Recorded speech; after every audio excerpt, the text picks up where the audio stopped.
दोस्तों, एंडोमेट्रियोसिस की डायग्नोसिस में बहुत लंबा डिले हो सकता है। 1 साल 2 साल का नहीं, जब बल्कि 7 से 10 साल का भी डिले हो सकता है।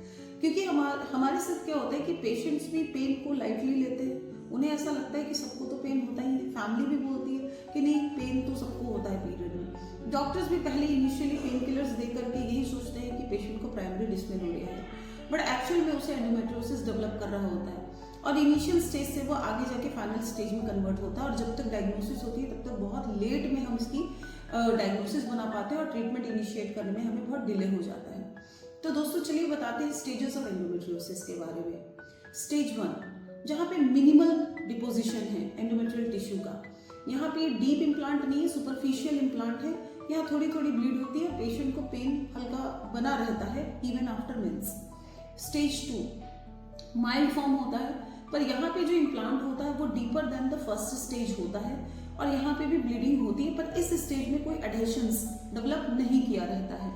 स्टेज 2 मतलब मॉडरेट स्टेज, यहाँ पे डीपर इम्प्लांट्स डेवलप कर जाते हैं, एंडोमेट्रियल टिश्यू बहुत ज़्यादा ब्लीड करते हैं, जिसके चलते आपकी बच्चेदानी आंतों से चिपक सकती है, बच्चेदानी आगे ब्लैडर से चिपक सकती है, मतलब पेशाब की थैली से चिपक सकती है, और जिसके चलते पेन भी सीवियर होने लगता है।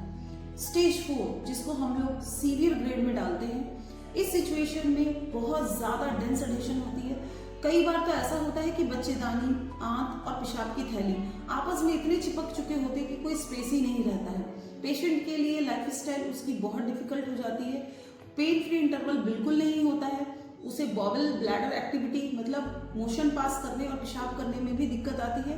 और ऐसा देखा भी गया है कि कभी कभी ऐसे पेशेंट्स में यूरिनेशन के समय भी भीमचूरिया हो सकती है, ब्लीडिंग हो सकती है। यहाँ पे ट्यूब्स पूरी तरह से डिस्ट्रॉट हो जाते हैं, ओवरीज आके बच्चेदानी के पीछे चिपक जाती है, जिसको हम किसिंग ओवरीज कहते हैं।